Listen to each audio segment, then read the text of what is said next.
Okay, so there's been talk that the problem is that the needs of the special education, this disabled students, that there's a problem that their needs are not met. And actually, we found information that is disagreeing with that. First of all, non-disabled students actually learn to interact with disabled classmates.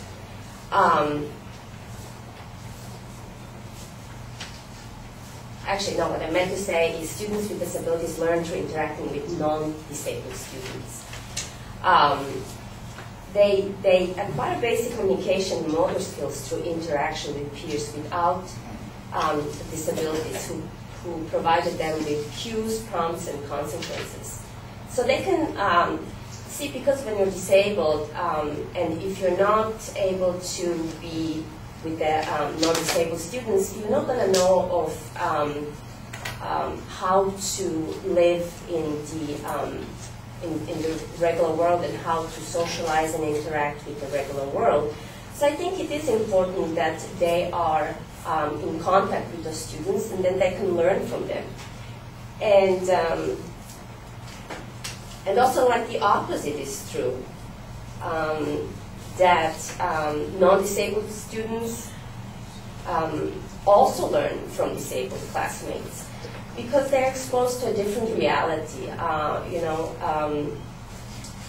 For example, there's an example where a grade 1 student who acted as a peer tutor for a student with disability, after hearing about a science fair called the Invent America contest, and came home and announced that she wanted to enter with a wheelchair swing. She proceeded to build a swing and enter in the contest. So undoubtedly, learning a great deal about mechanics, engineering, and other scientific concepts along the way.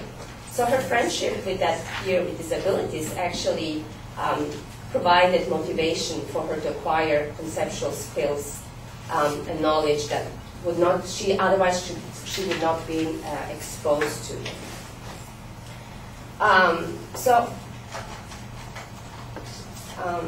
Also about teaching, the teachers being overwhelmed and not having the right experience to help the disabled students. Actually, they have these parallel instructions where they actually have the regular teacher in class, but they also have a teacher that specializes for those disabled students. So both of those can actually learn from each other.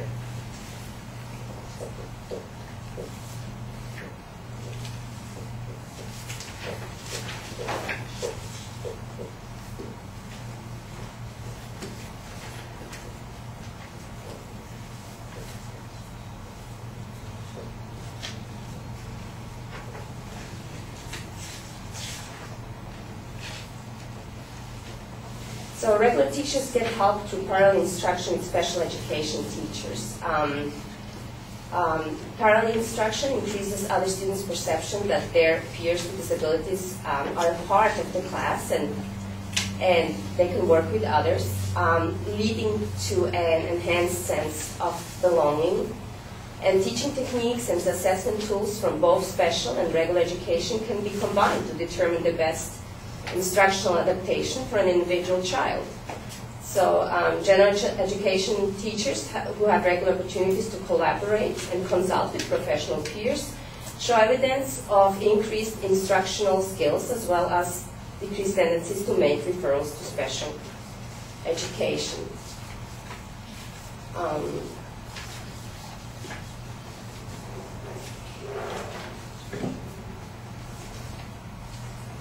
And then there's also studies that show that actually disabled students enrolled in local public schools are actually increasingly making progress.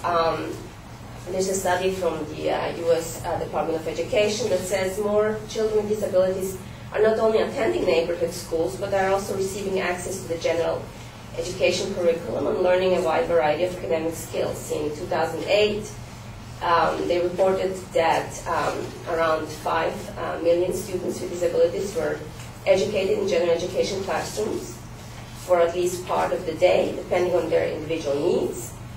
And so 95% of the students can go to their local schools. And since 2000, they have seen that the average scale scores for students with disabilities increased by more than 20 points between 2000 and 2009. And in addition, the percentage of students with disabilities who achieved at or above basic level of proficiency rose from 22% in 2000 to 35% in 2009.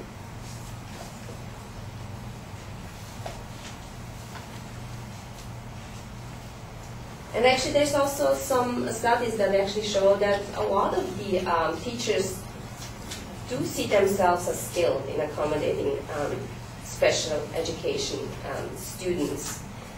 There's a study been done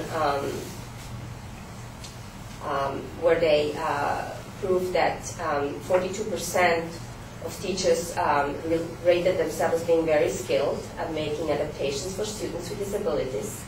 These teachers rated themselves higher on adapting instruction for students with disabilities than for students who were at risk for school failure. In another elementary school, the teachers were more involved with the inclusion than in the other schools. And they had no difficulties relating to those students. And many of them are not in the opinion that disabled students should be educated in separate schools.